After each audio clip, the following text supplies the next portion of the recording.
You know, what we see here, it's the same thing we've seen in all of Joseph's life. It doesn't matter if it was the pasture with the sheep. It doesn't matter if it was the prison with a bunch of criminals or in the palace with the elite.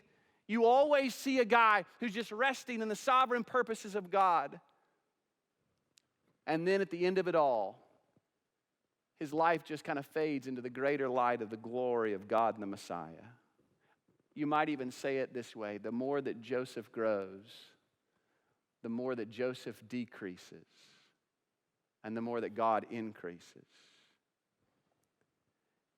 And this is really the sign of true biblical spirituality. I mean, you've heard me say this before, but it's easy to preach on humility. Oh boy, I tell you what, it's easy to preach on humility.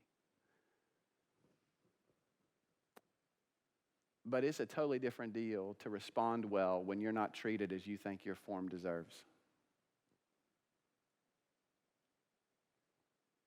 When you aren't treated as you think you ought to be treated, and to respond in grace, and to trust in the perfect plan and sovereignty of God. That the heart of the true believer is that God can use me or God can set me aside. He can raise me up or He can lay me low, but His glory is all that matters.